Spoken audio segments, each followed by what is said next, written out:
The Zen master, Munan, had only one successor. His name was Shoju. After Shoju had completed his study of Zen, Munan called him into his room and said, "I'm getting old, and as far as I know, you're the only one who will carry on this teaching. Here is a book. It has been passed down from master to master for 7 generations, and I have also added many points according to my understanding. This book is very precious, and I am giving it to you to represent your successorship." Shoju replied, "Please keep the book. I received your Zen without writing, and I was very happy with it. Thank you." Munan replied, "I know that, but this great work has been carried from master to master for 7 generations, and it will be a symbol of your learning. Here, take the book." The two were talking in front of a fire, and the instant Shoju felt the book in his hand, he thrust it into the flames. Munan, who had never in his life been angry before, shouted, "What are you doing?" And Shoju shouted back, "And what are you saying?"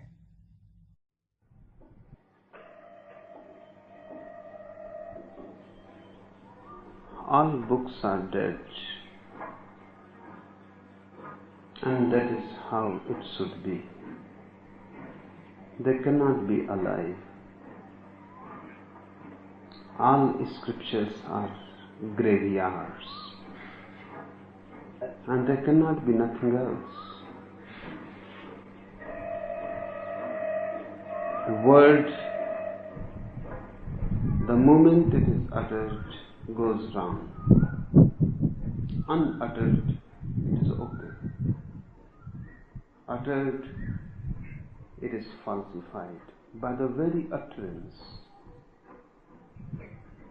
truth cannot be said, cannot be written, cannot be indicated in any way.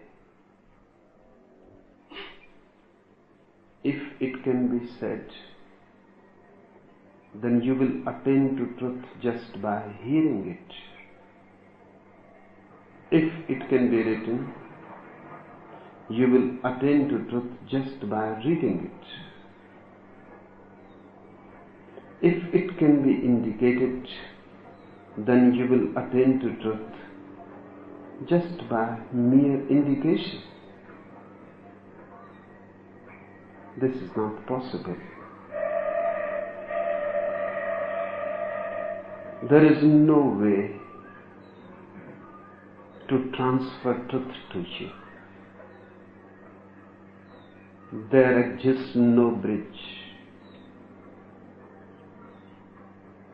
It cannot be given. It cannot be communicated.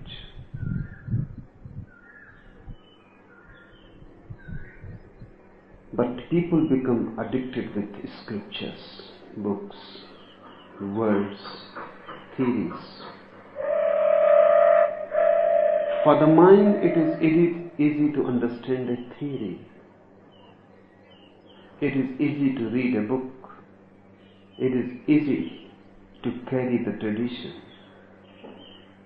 Because with anything dead, mind is always the master.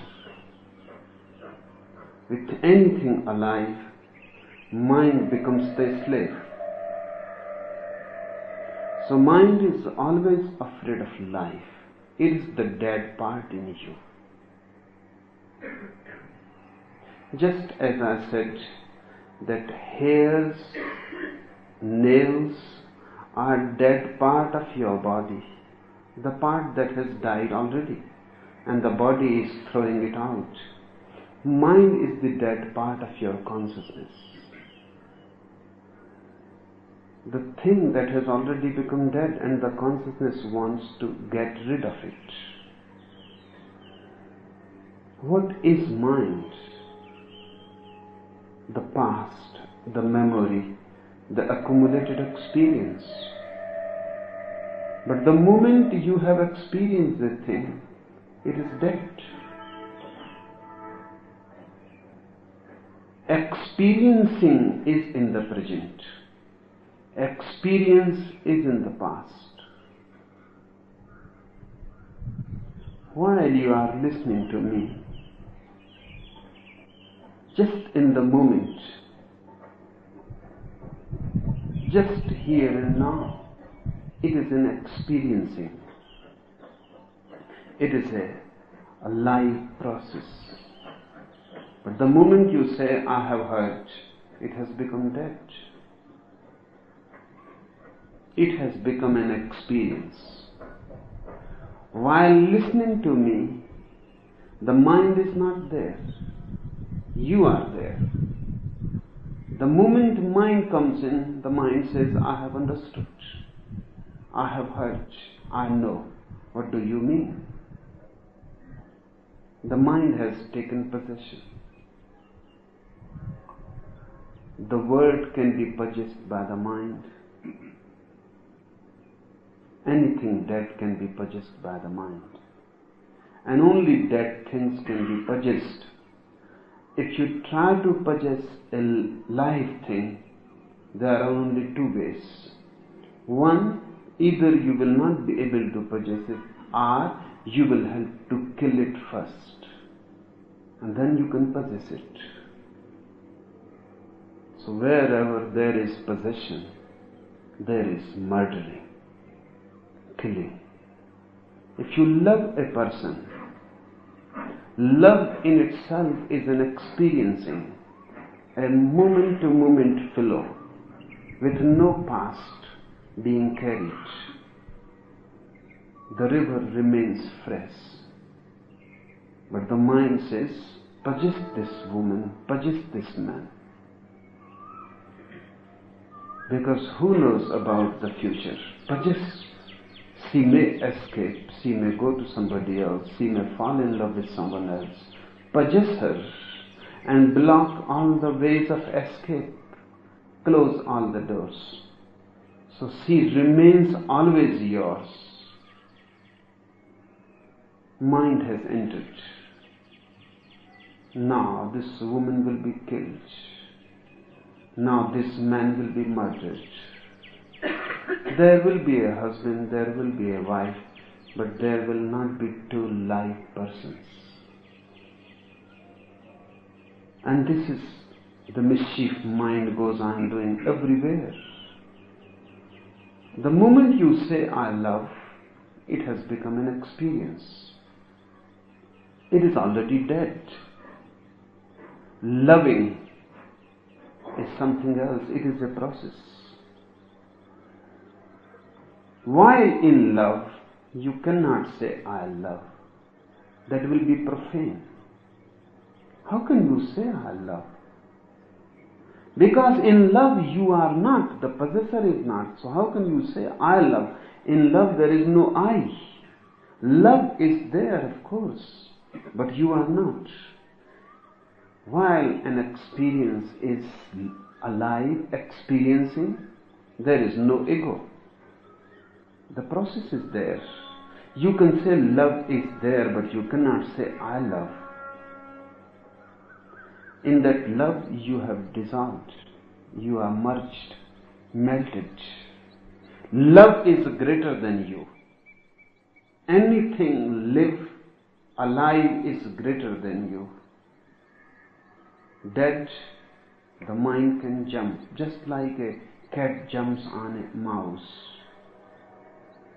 catches hold of it. Truth cannot be delivered. There is no way to deliver it. Once delivered, it is dead. It has already become untrue. Laws say, insisted not to say anything about the truth his whole life. Whenever someone will ask about truth, he will talk many things, but he will not say anything about the truth. He will avoid. In the end, He was forced.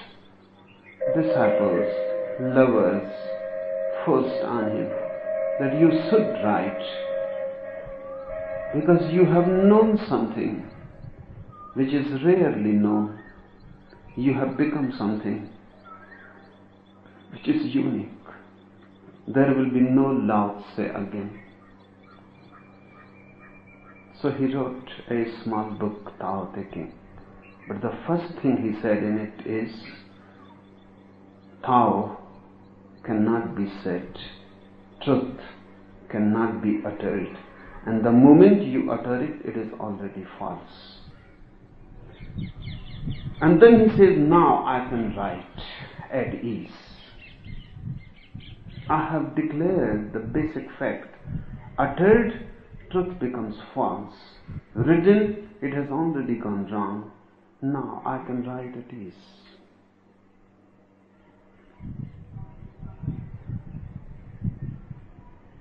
Why the word is false? One thing, it always belongs to the past. Another thing, word in itself cannot carry the experience to you. I say, I'm silent. You hear the words. The word silence is heard.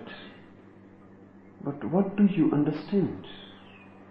If you have never been silent, if you have never tasted of it, if it has never stirred your heart, if it has never overwhelmed you, overpowered you, how can you understand? And if it has overpowered you, if there has been a gap when you disappeared and silence was there, there will be no need for me to talk about silence. The moment you see me, you will know. The moment you come near me, you will feel. The word will not be needed. The word is needed because you don't know. This is the problem. Because you don't know, the word is needed. So how the word can express that which you don't know, the word cannot say to you. The word will be heard. You may memorize it. You may understand the meaning which is written in the dictionary, but that is not the meaning. What silence means is written in the dictionary and you know already. But when I say I am silent, the silence that I am here is not written in the dictionary, cannot be written there. If you are silent, you will understand, but then there is no need to say. If you are not silent, whatsoever you understand will be wrong. But then there is need to say. I have heard once a villager entered in a big bank. Many people were coming in and going, and much business was on. Suddenly the villager cried, shouted at the top of his voice, and he said, did somebody drop a wad of notes with a rubber band around it? Many people cried, yes, I did. And many people ran towards him. Not one, many. A crowd gathered and everybody was claiming. The villager says, well, I have only found the rubber band.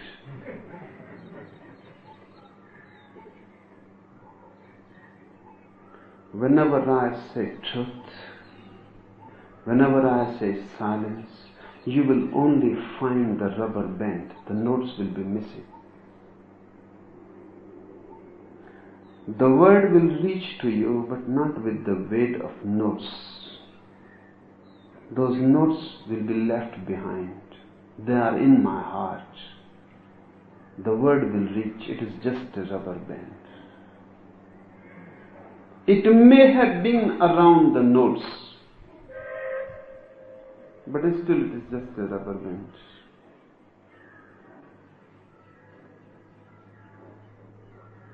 truth is incommunicable. But then what masters have been doing? They seem to be involved in an absurd activity. Yes, that's right. They are trying to say something which cannot be said, and they are indicating something which cannot be indicated, and they are trying to communicate something which has never been communicated and will never be communicated. Then what they are doing, their whole effort is absurd. But still, there is something in their effort, their compassion, knowing well that I cannot say that which I want to say. The easiest course is I should remain silent. Because if I know it cannot be said, then why bother? You cannot understand the word,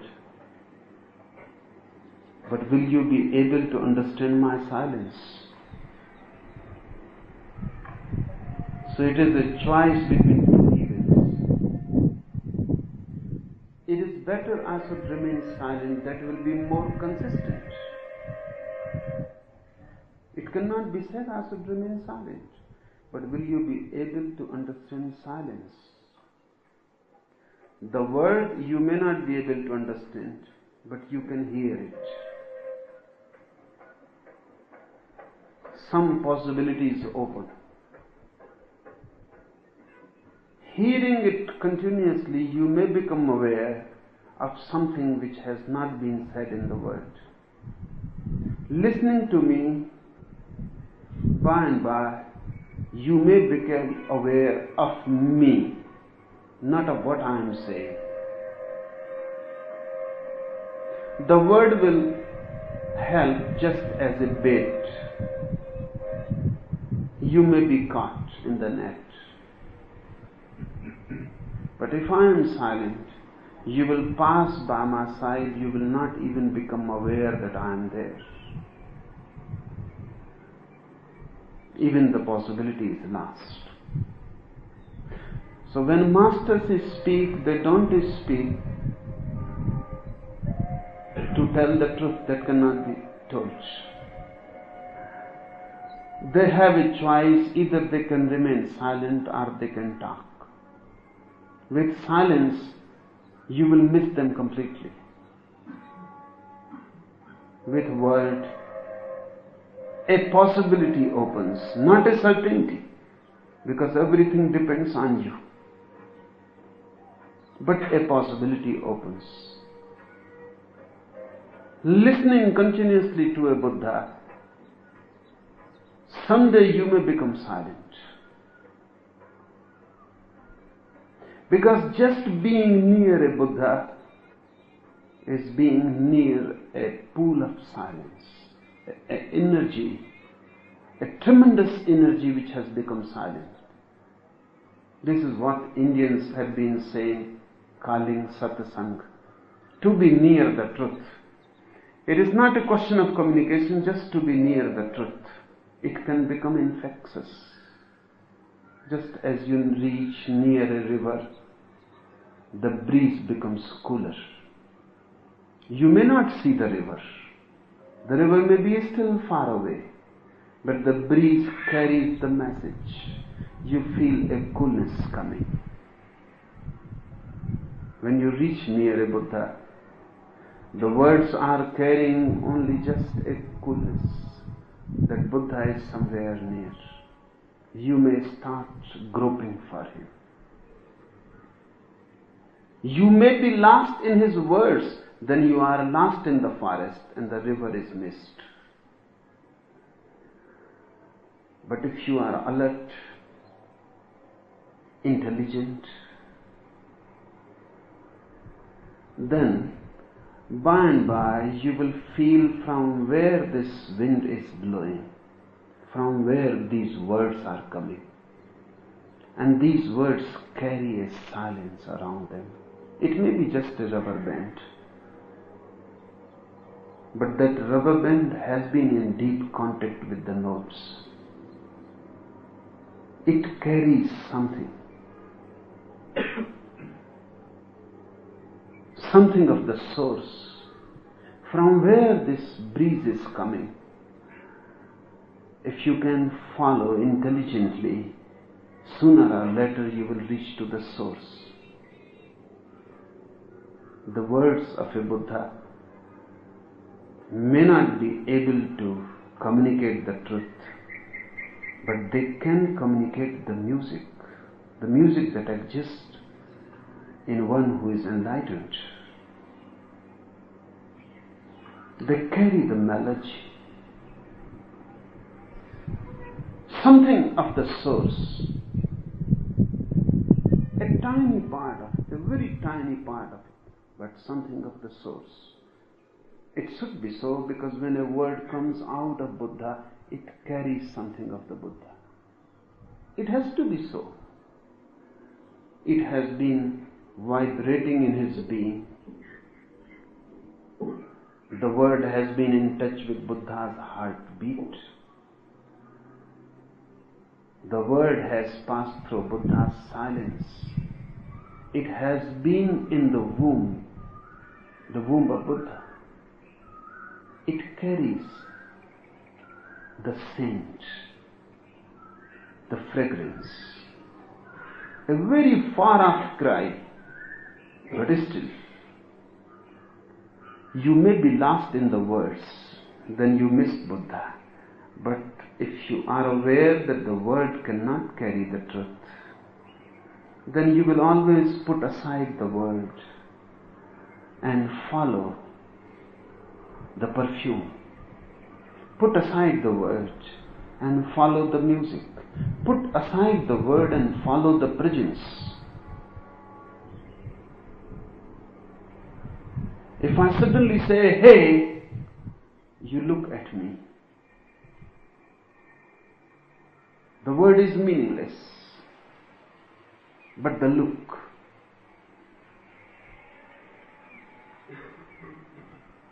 Suddenly you become aware of me. That awareness has to be followed. Then, words may not tell the truth, but they can become a help, a step towards the truth.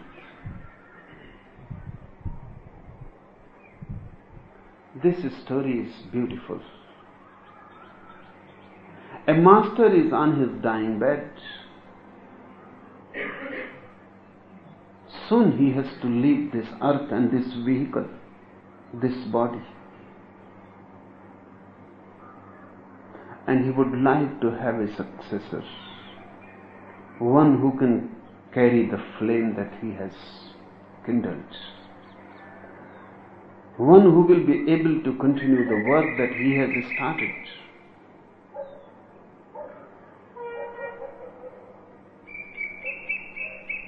He chooses a disciple.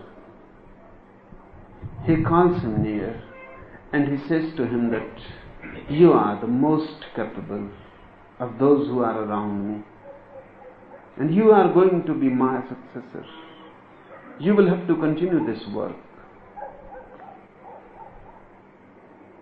For 7 generations, a book has been passed from one master to another disciple who was going to be the successor. I received this book from my master, and I give you this book to you. This is very precious, a unique treasury. 7 enlightened persons have noted down their experience of truth in it, and I have also added few of my own understandings in it. Preserve it, don't lose it, don't it be lost.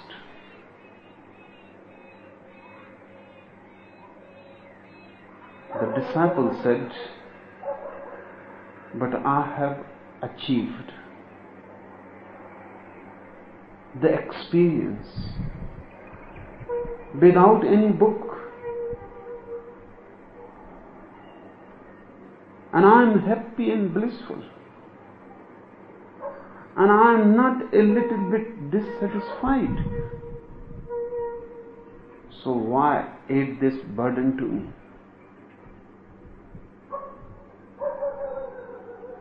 Why give an unnecessary responsibility to me? I have already experienced the truth and the book was not needed. So it is unnecessary.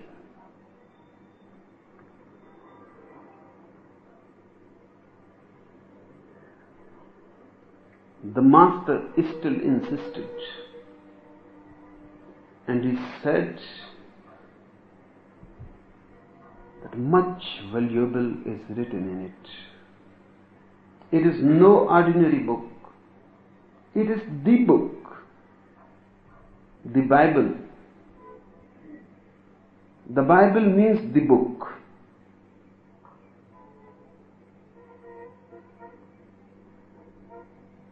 And 7 generations of enlightened people. So don't be sacrilegious. Pay respect to this book and keep it and hand over it to your successor. By giving this book to you, I certify this book is just a representation that you are my successor. The master gave the book to the disciple. It must have been a cold night. The fire was burning. From one hand the disciple received the book, and in the same instant he thrust it into the fire. The master shouted, who has never been angry in his life, that, "What are you doing?" And the disciple shouted even louder than the master, that, "What are you saying?" This is beautiful. The master must have died peacefully. This was the right man. The book had to be thrust into fire. This disciple would have missed. If he had kept the book, he would have missed. Then he was not the successor. Because you can keep the book only when the thing has not happened to you. Otherwise, who is bothered about words when the truth is with you?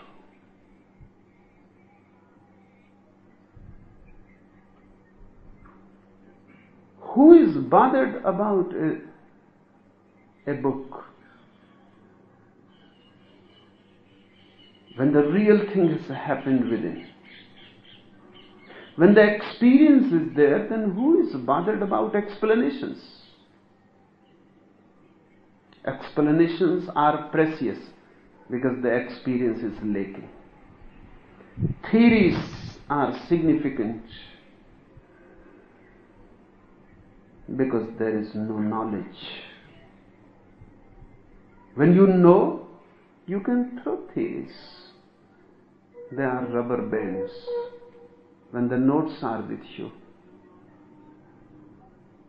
you can throw the rubber band. Preserving a rubber band shows the foolishness. This book was not precious. No book is precious. And the master was playing a game. And the same must have been the game his master would have played with him. Nobody knows what was written in the book, but I tell you, nothing was written in it. It was empty. Had the disciple preserved it, and the master died, and then he would have opened it, and then he would have cried. Nothing was written in it. It was just a game, an old game. Every master has been trying to test the experience of the disciple, whether he has known. If he has known, he will not be addicted to the book. Why? There is no point in it. That's why he said, "What are you saying? To preserve the book. When I have achieved without the book, when I have already achieved, what are you saying?" The master provoked a situation. And in that situation, the disciple proved his matter. He proved that he knows. Even a slight inclination to preserve, and he would have missed. He was not the successor. He even didn't look in the book what is there. He was not even curious, because only ignorance is curious. If you know, you know. What is the curiosity? What would have happened to you? The first thing the mind will say, at least look in it, what is there? But that gesture would have been enough to prove that this man has not achieved. Curiosity means ignorance. Wisdom is not curious. Curiosity asks questions. Wisdom has no questions to ask.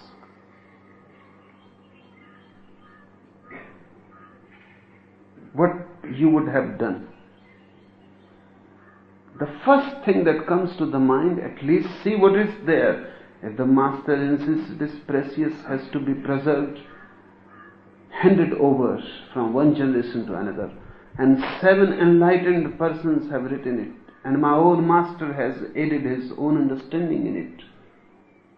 At least have a look before you throw it in the fire. But I tell you, if he had looked, he would have been thrown out of the house with the book. Get out and never come back again.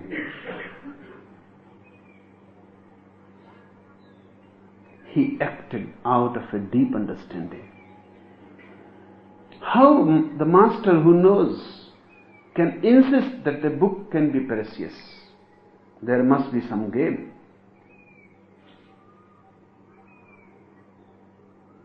The master has never been angry. Never in his life. And suddenly he was angry and said, "What are you doing?" He created the whole situation. In this anger, the disciple may have yielded. May have said, "I have done something wrong. Forgive me." The mind may have come and thought that I have done something wrong. The master may not appoint me a successor now. That's how the mind functions. If the master is so angry, it means I have done something wrong. And I may miss the successorhood. And I was going to be the chief. I was going to be the master of the monastery. And millions would have followed me. And thousands would have been my disciples. And I have done something wrong. A man who has never been angry is angry, shouting. If you were there, you would have touched the feet of the master and said, "Forgive me, but appoint me." The disciple said, "And what are you saying?" If the master can play anger, the disciple can also play. But this can happen only when both know. He answered in the right coin. He answered rightly. The master was satisfied. This is the man. He became the successor. He was the successor.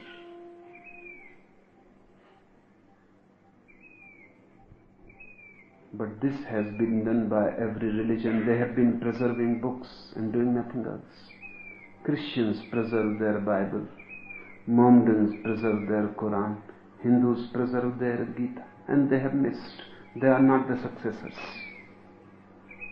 Mohammedans does not belong to Muhammad, cannot belong. The Quran must have been in fire if they belonged. Christians don't know anything about Christ because they preserve Bible. And Hindus have no understanding of Krishna because of this Gita. They go on carrying the burden. All the Vedas and all the Bibles and all the Qurans are for those who don't understand. They carry the burden, and the burden becomes so much, they are crushed under it. They are not freed through it. They become slaves through it. A religious person is always beyond the book. A religious consciousness is never addicted with the words and the verbal. The whole thing is childish.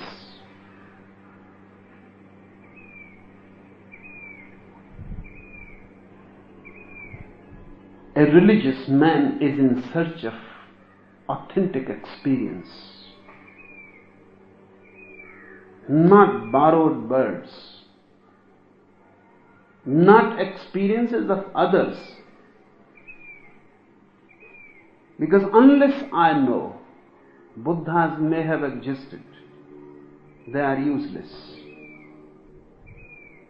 Unless I know,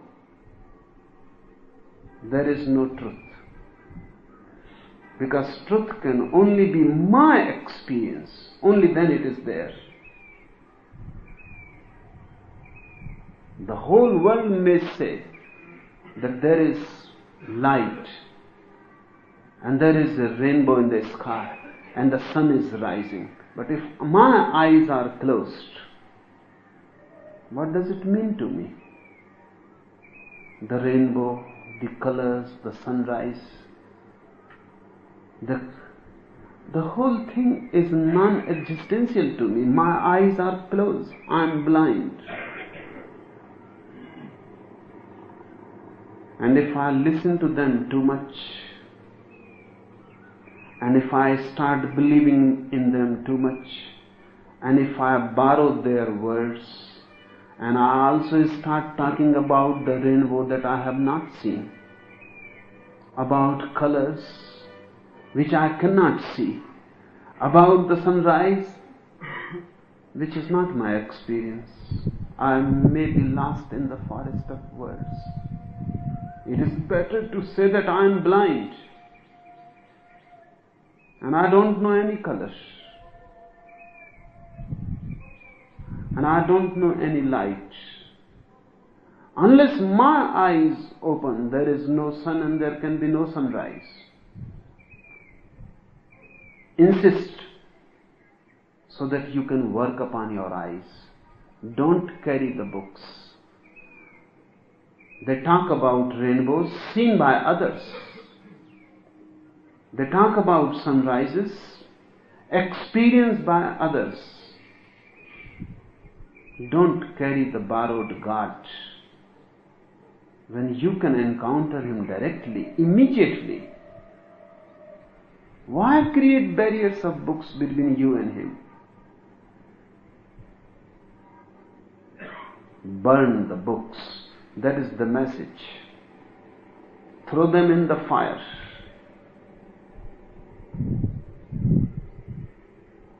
That doesn't mean that go and throw your Gita in the fire.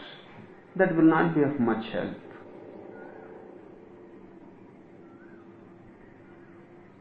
Because if a Gita cannot help towards truth, how burning a Gita can be helpful?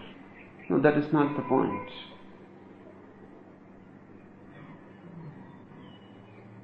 You can throw all the books and you can remain addicted to theories, doctrines. When I say burn the books, I say burn the mind, drop the mind. Don't be verbal. Seek authentic experience. But your inquiry may have arisen out of the books. That's the problem. Your questions may have arisen out of books. If your questioning is itself bookish, your whole inquiry has started in a wrong direction. People come to me and they ask, what is God? And I ask them whether this question has come out of your own life or you have read some book which talks about God and you have become curious.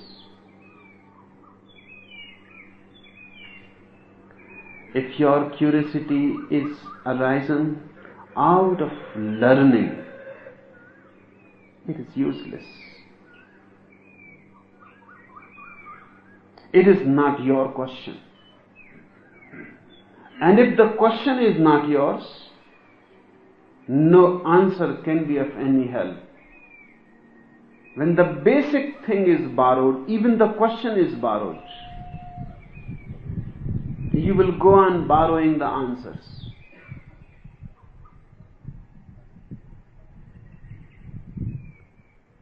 Seek your authentic question. What is your question? I have heard about a philosopher who entered in a London car showroom. He looked around. Then he became fascinated with a beautiful car, a streamlined sports car. The salesman became alert. He was looking so much interested. The salesman came near and he asked, "Are you interested in this car?" The man said, "Yes, I am interested." "Is it fast?" The salesman says, "Fast? You cannot find more faster a car than this. You enter in it right now, and by tomorrow morning at 3 o'clock you will be in Aberdeen. Are you really interested to buy it?" The philosopher said, "I will think about it." Next day he came and said, "No, I don't want to purchase that car. The whole night I couldn't sleep. I remained awake, thinking and thinking and thinking. And I could not find a reason why I should like to be in Aberdeen at 3 o'clock in the morning."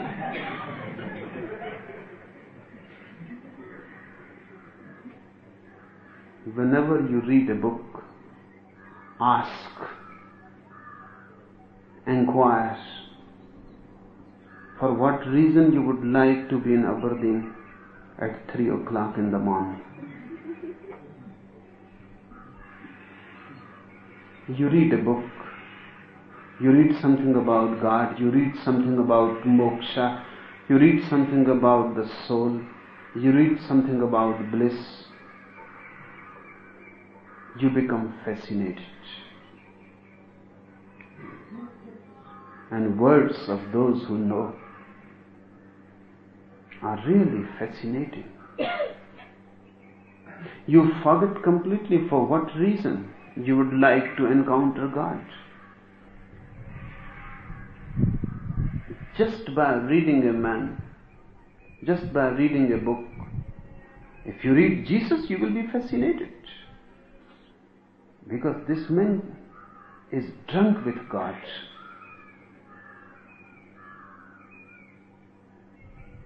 His every word is alcoholic.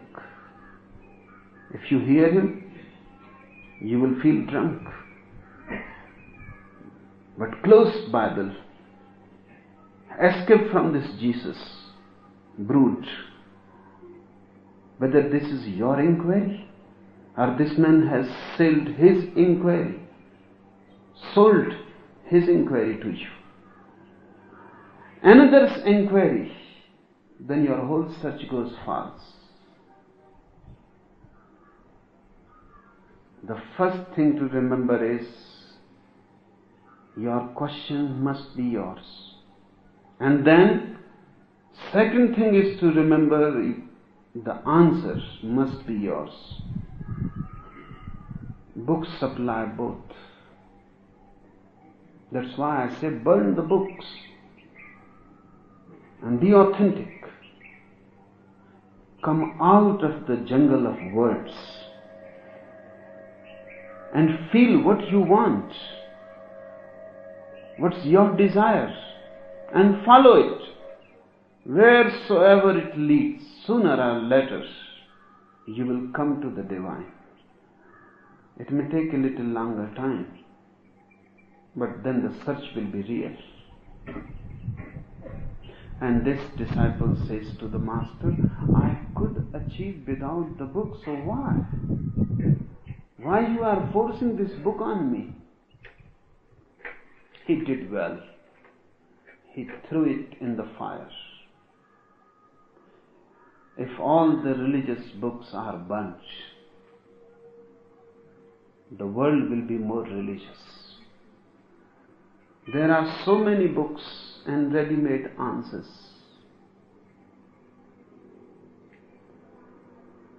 That everybody knows the question, the answer.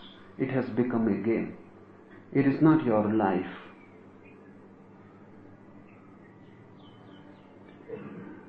The world should be freed of books,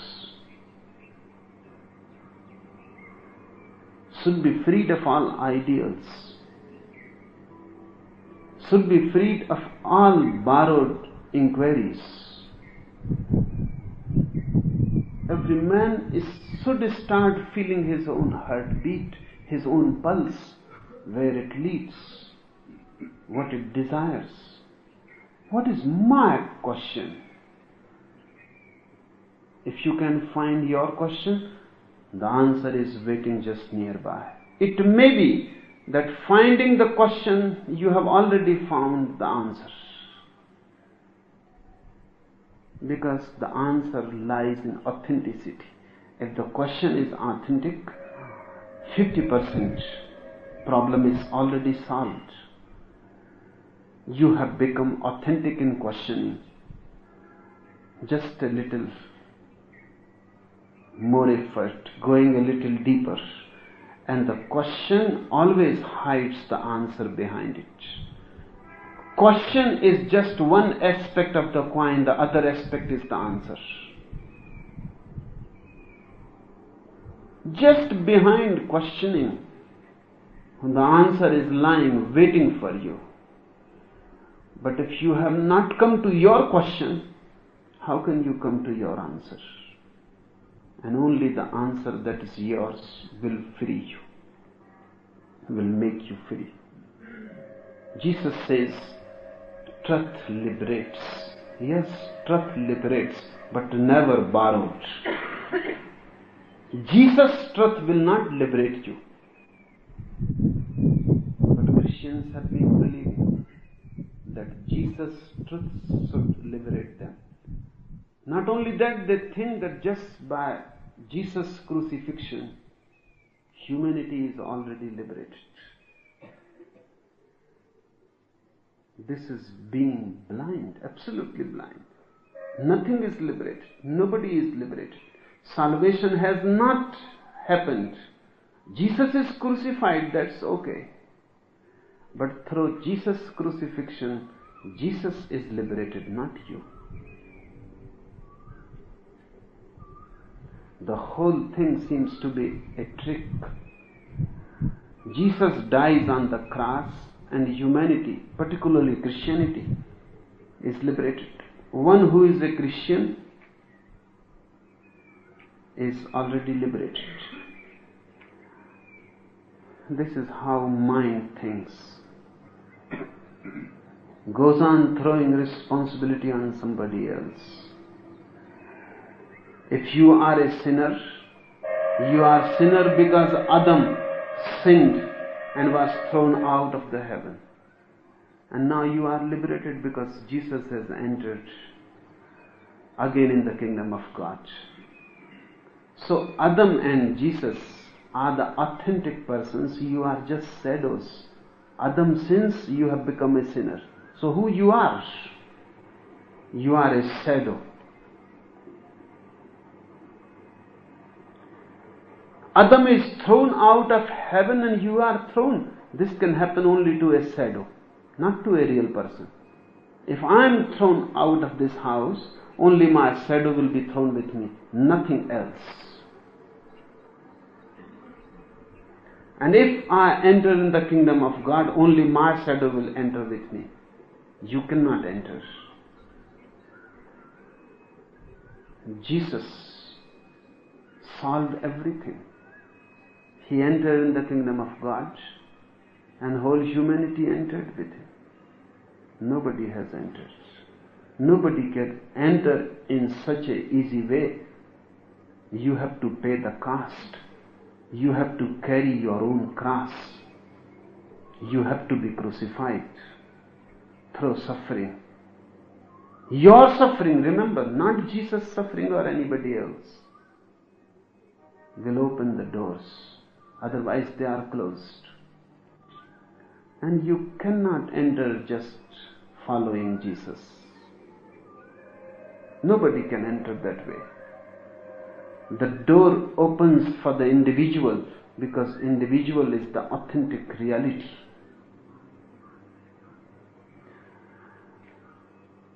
This disciple said, I have already entered, Master.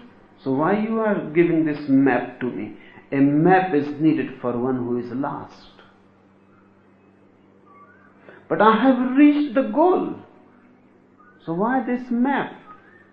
And the Master says the map is very precious. All the paths are indicated on it.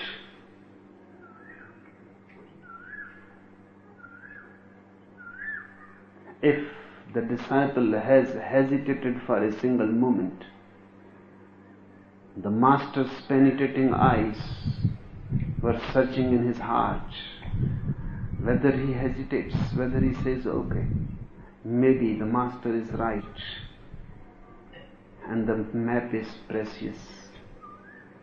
But what a man need a map for when he has reached the goal? When he threw the book in the fire, he threw the map. I have heard one man driving his car on a lonely road suspected that he has missed the path, suspected that he is moving in some wrong direction. He saw a beggar walking. He stopped his car and asked the beggar,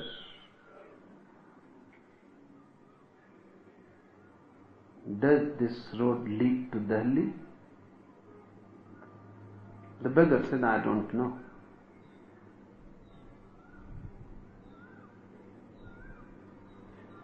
So the man asked, does this road lead to Agra?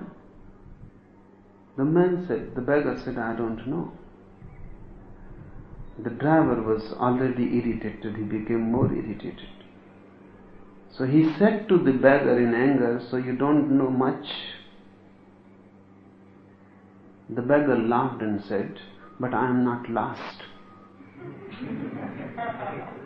So the question is not of knowledge. It is a question whether you are lost or not.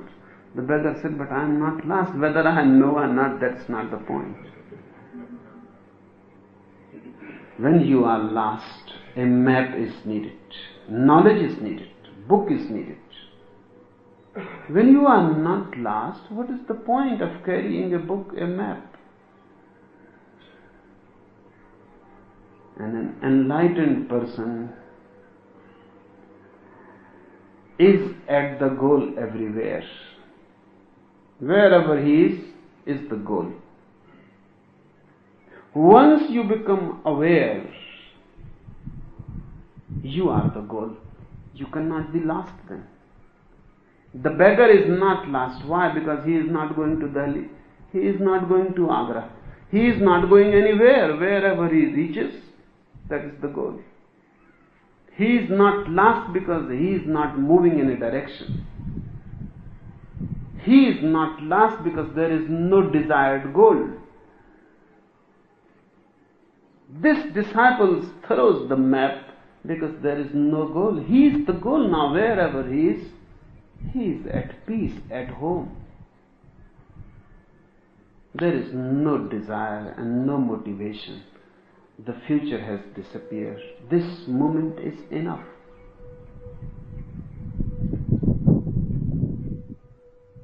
Throw all the maps. Because you are the goal. Maps can help if the goal is somewhere else. Maps cannot help if you are the goal. They may even distract you. Because when you look at a map, you cannot look at yourself. Books cannot help because you are the truth. And there is no book where you are written. That book is you. No other book. Here you are written in this book which you are. You have to be deciphered. And if you are wrong, all books that you carry will go wrong. And all maps you carry will go wrong and will indicate wrongly. Because who will read those books? And who will follow the instructions indicated in the map?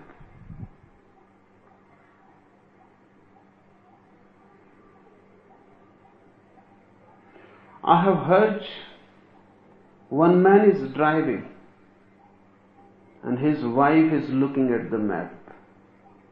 Suddenly the wife cried in panic and said, "We are lost because this map is upside down." Map is upside down. We are lost. The map can be put right side up. No map is upside down by itself. But this wife must have been upside down. If you are upside down, all the books you will read will go upside down. If you are disturbed, you will be reflected in your Quran, in your Bible, in your Gita. If you are mad, your interpretations of Veda will be mad. If you are afraid, then you will read fear wherever you go, whatsoever you do. Your doing will come out of you, your interpretation will come out of you, and you are wrong. So a master is not interested in giving you a right book. There are none. No right books exist. Only right people and wrong people. Right persons and wrong persons. So a real master is interested in putting you right side up. A master is interested in changing you, the person, not interested in giving you a book. That's why the disciples said, "What are you saying? Such a nonsense things you have never said. You have gone mad. That preserve the book, it is precious." No book is precious. Only the person is precious. But when you don't know your value, you think the book is precious. When you don't know the precious value of your being, then every type of theory becomes valuable. Words are valuable because you have not known the value of the being. Anything more, Kit? There will be a precious value to this book when it comes out, because it can tell people that there is a Buddha available now, and that he has methods suitable to the time and to us. But one of the questions which has arisen here, and will certainly arise in the West, is, how do I know I need a master? Yes, this book is going to be very precious. Preserve it.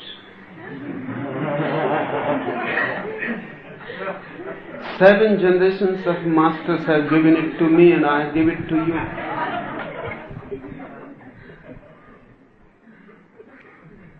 Now it depends what you do.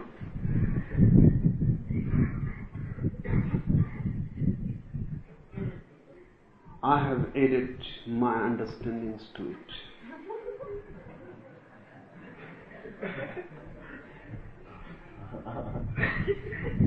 As far as I am concerned, I am giving you this book just to throw in the fire.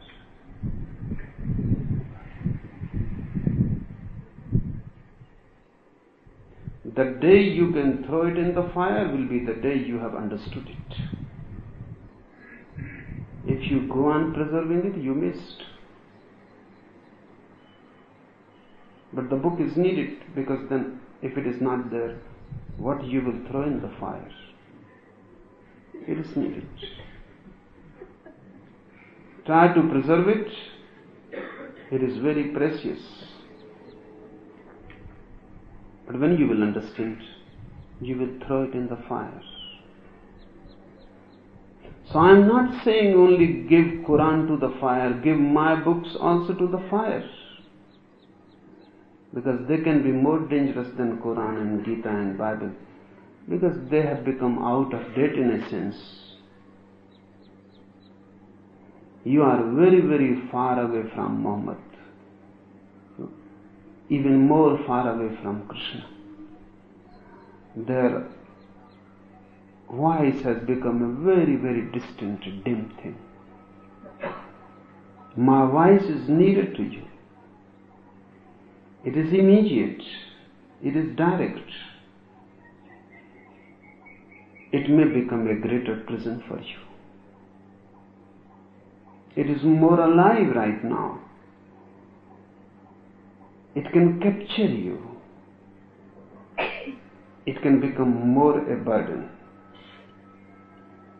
If a living master can free you, a living master can become more a prison also. It depends.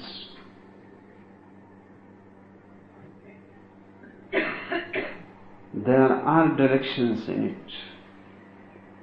It is a map into the world of consciousness. A map how to get roots into the earth. A map how to get wings into the sky. But these trees don't need it. If I tell them how to get roots into the earth, they will say, don't disturb. We have already got roots into the earth. If I say to them how to get wings in the sky, they will say, don't disturb the silence. We are already standing in the sky, spreading in the sky. And if I tell them preserve this book, they will laugh. And if they can find a fire, they will throw the book in the fire. So, what I am saying? I am saying to you,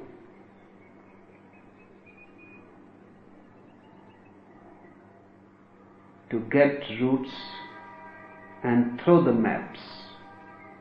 To get wings and throw the maps.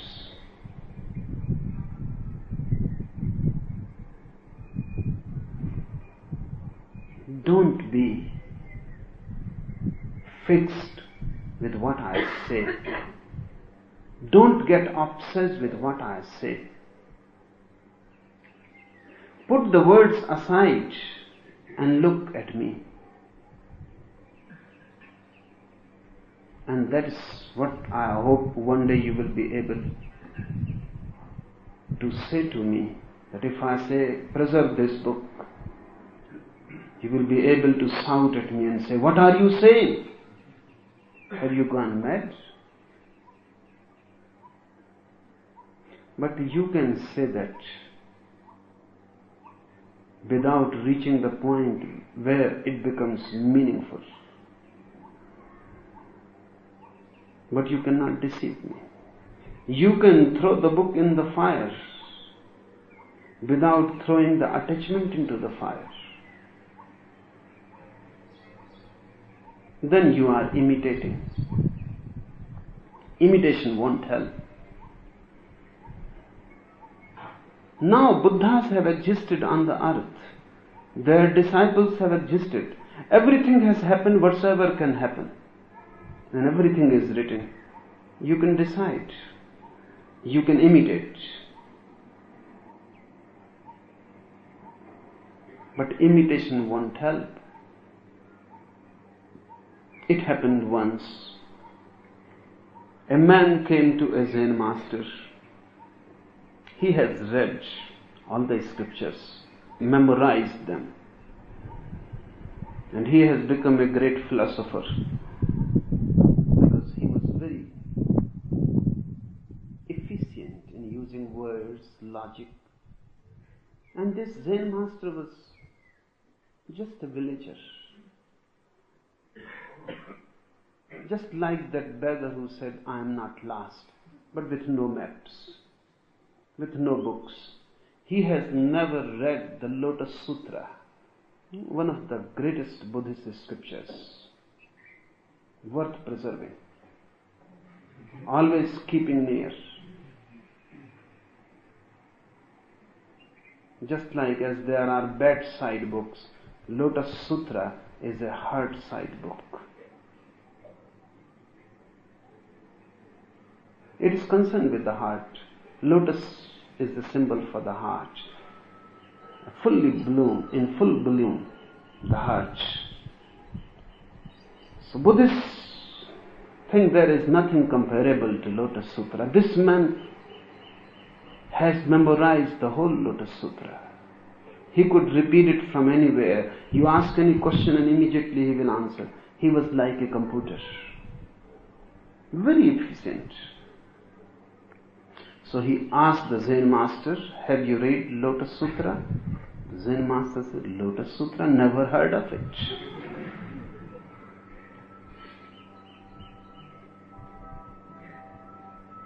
The man, the Pandit, the scholar said, "Never heard of it? And people think you have become enlightened?"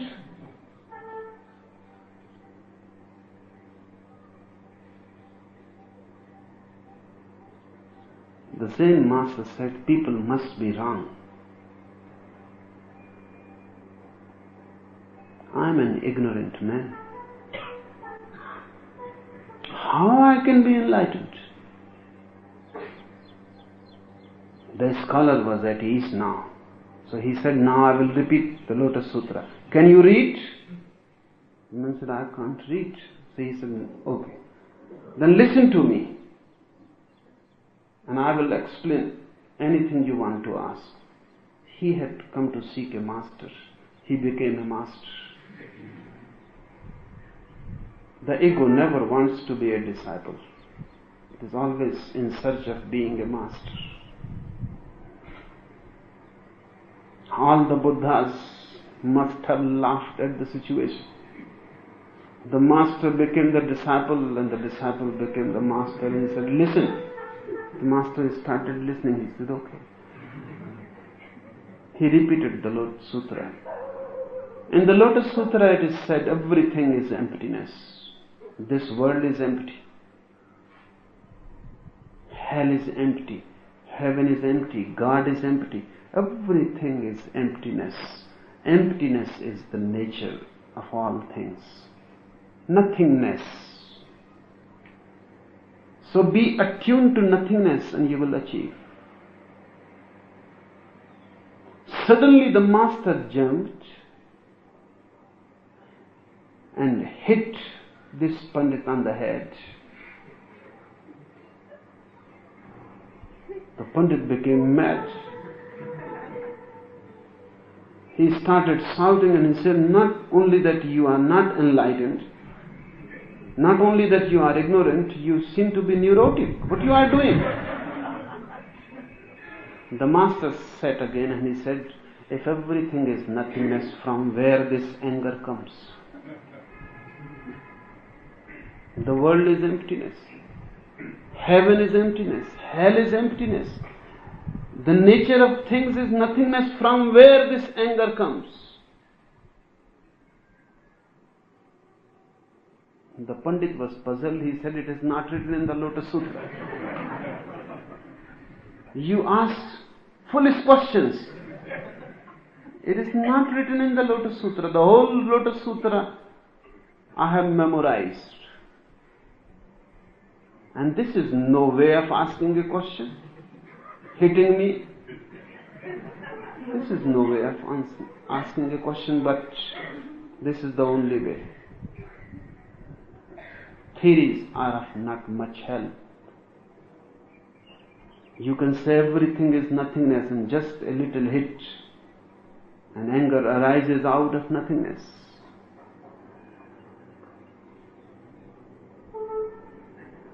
A woman passes and sex arises out of nothingness. You look a beautiful house and to desire to possess arises out of nothingness. When Buddha said everything is nothingness, he was saying that if you can understand this, nothing will arise. Because how anything can arise out of nothingness? So nothingness is a meditation, not a theory.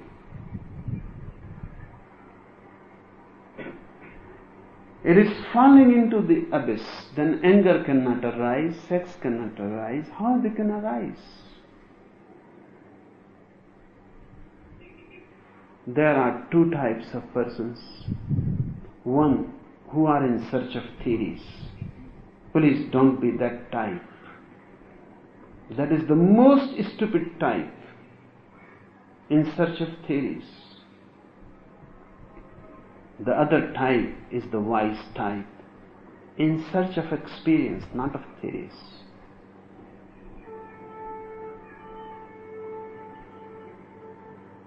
This book, whatsoever I am saying, can become a theory for you. Then you missed. It can become a thirst, a hunger, a deep urge to experience. You got the point.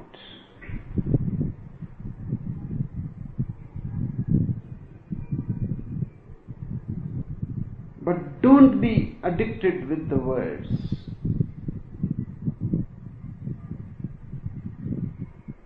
Don't carry the container. Remember the content. And when that disciple threw the book in the fire, he was throwing the container. Content was preserved in his heart. And the master was happy that this man has understood. The container has to be thrown and the content preserved. Whatsoever I say, throw it in the fire, but whatsoever happens to you in my presence, that is the content. Preserve it, that is precious. But there is no need to preserve it. If it happens, you will preserve it. If you know it is preserved, and there is no way to throw it in the fire, only books can be thrown, truths cannot be thrown in the fire. That's why the disciples shouted, what are you saying? Can a precious thing be thrown in the fire? And can a precious thing be burnt in the fire? And if the fire can burn your book, what type of preciousness it is? What type of truth is this? If the fire can burn the truth, it is not worth preserving. That which cannot be burnt, that which cannot be dead, even through fire it will come more alive, more pure. That is the truth. That's why I said throw the Bible in the fire. Not that I am against the Bible, against the container. The content cannot be thrown. The container is the Lotus Sutra. The content is in your lotus, that is your heart.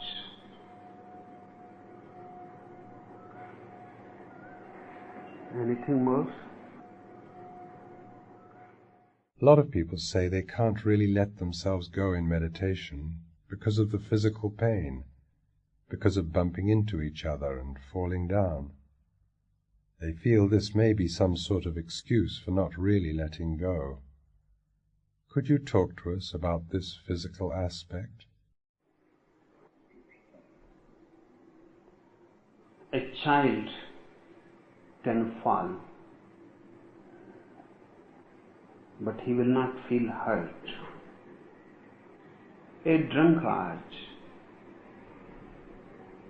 walking on the street falls,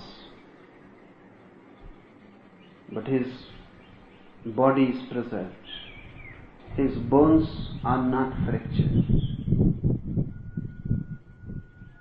What is happening? The real thing is not the other bumping in you. The real thing is your resistance. You are afraid the other may bump in you. You are resisting the whole time. Somebody may not bump in you. You are afraid. Fear closes you.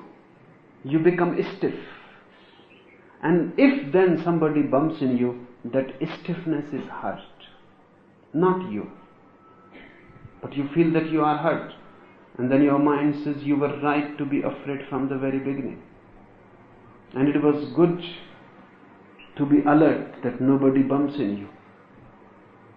So mind is a vicious circle. It gives you an idea, and because of that idea certain things happen. Then that idea becomes more fixed. Then you are more afraid. Then you are constantly in fear. How you will do meditation?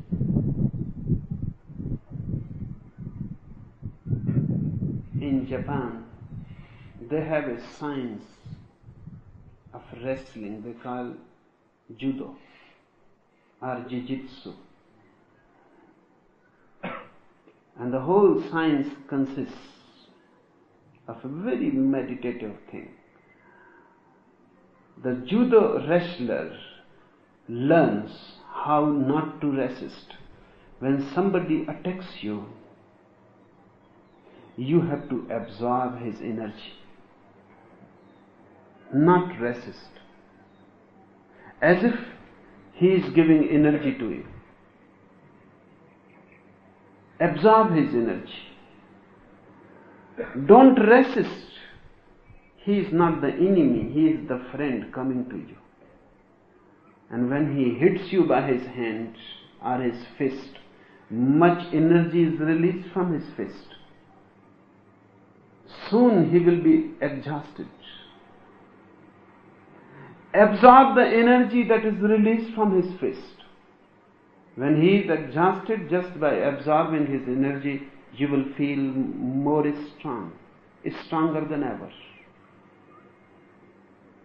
But you resist, you shrink, you become stiff, so that you may not be hurt.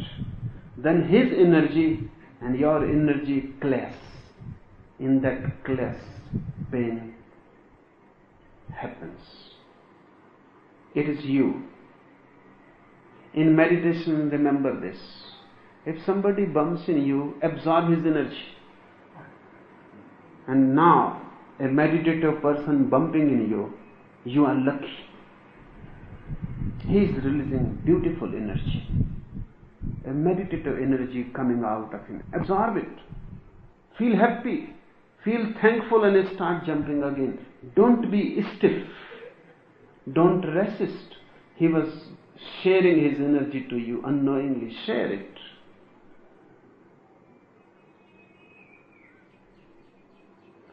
soon you will come to know a different quality, that is non-resistance. The whole body and mind behaves in a different way then. You know a secret. You fall on the ground suddenly. Fall. As if the ground, the earth is your mother. Make it a rest, not a class. Fall down, but don't be stiff. If you are stiff, you may get a fracture. The fracture will come because you were stiff and there was a fight between you and the earth. Earth is of course greater than you. You will be a loser. Fall down just like a drunkard. You see them falling every day on the street. By the morning they are back, completely okay. Every night they fall down. And never their bones are fractured. These drunkards know a certain secret you don't know. What they know? They fall without any consciousness on their part. Without any ego there. They fall. There is nobody to fight with the earth. The earth absorbs them. They absorb the earth. Be a drunkard. Fall without the ego. Enjoy the fall. Feel friendly and intimate with the earth. Soon you will be back on your feet with more energy than ever. And once you know the neck, there will be no disturbance. You are hurt because you are in a fight. Continuous fight. You are hurt because you are always resisting. Consciously, unconsciously, you are always ready to resist. And when so many persons are doing meditation, you become afraid. Somebody may hit you. But if this fear is there, how you will meditate? Rather than being in fear, be in love. So many persons meditating, so much divine energy is released. This is a celebration. Why be in fear? Be in love. Enjoy this group consciousness. So many persons dancing, become part. Lose your ego. Be one with this collective force and energy. It will be difficult in the beginning. It is because many lives fixed attitude of resistance. But someday you will become aware. Someday a gap will be created and you will see. And one experience will do. If you someday fall on the earth and there is no hurt, and you feel beautiful, you have come to know a secret. You have stumbled upon the key. Now this key can be used on many locks. It is a master key. Whenever someone comes to fight with you, absorb him. When someone insults you, absorb him and see his insult becomes a flower. He is releasing energy because when someone insults you, he is throwing energy. He is foolish, stupid. You absorb his energy. Thank him and go back and see what happens. When someone is ready to fight, you simply allow him to hit you.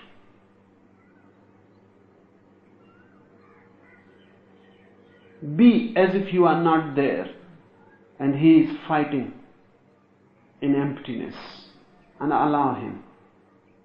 Don't resist. Once you come to know, and there is no other way, just by saying by me will not do. It is an art, it is not a science. Science can be explained. Art has to be experienced. It is just like swimming. If you say to a non-swimmer that there is nothing to it, you just take a jump, start throwing your hands. He will say, what are you saying? This will be a suicide. How can you explain to a non-swimmer that swimming is beautiful? The most beautiful experience of any that the body can give to you. Such a flowing experience, such oneness with the river. The whole body, every fiber of it, every cell alive. The water is life, because all life arises out of water. Water is vital.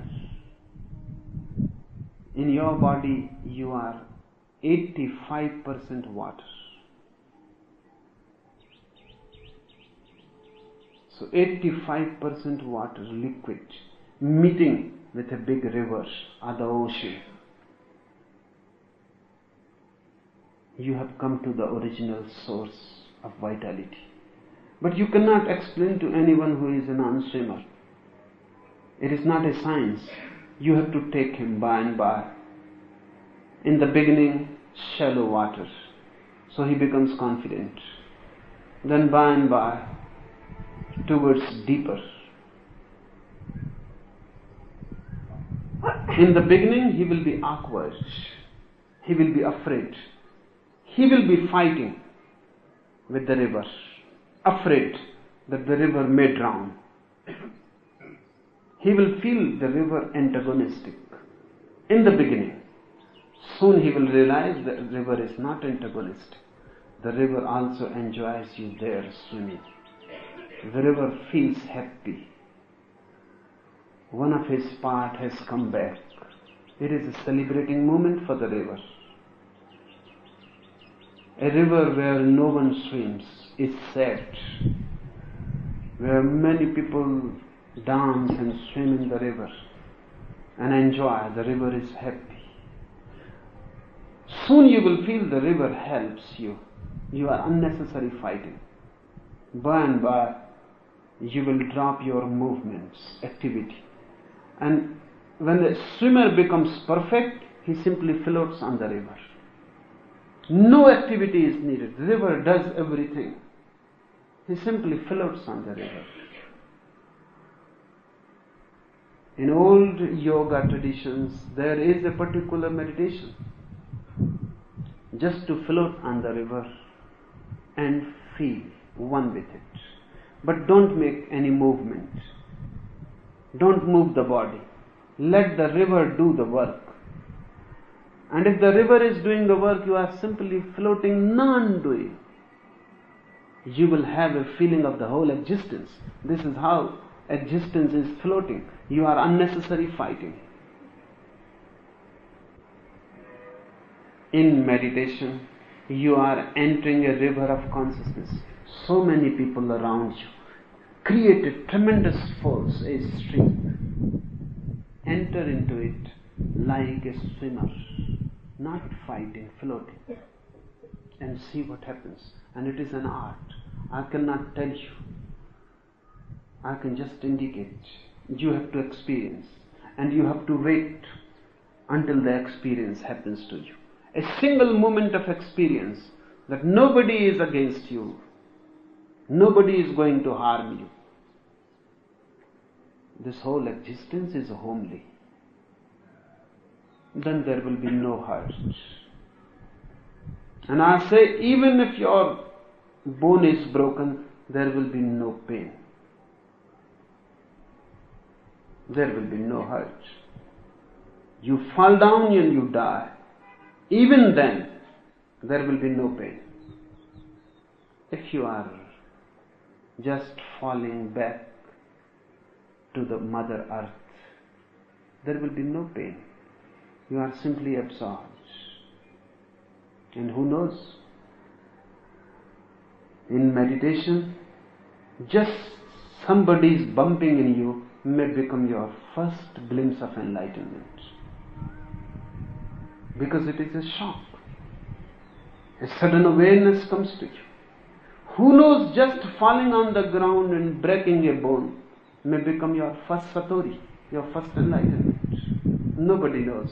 Life is mysterious. And enlightenment has happened in such different ways. Nobody knows.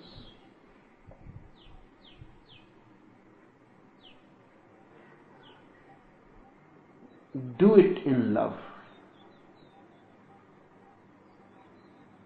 Feel at home and allow things. Somebody bumps in you, let him bump and let him pass through you. Don't be a wall.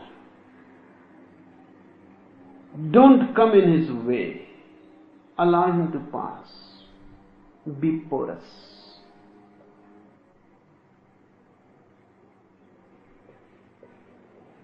Enough for today.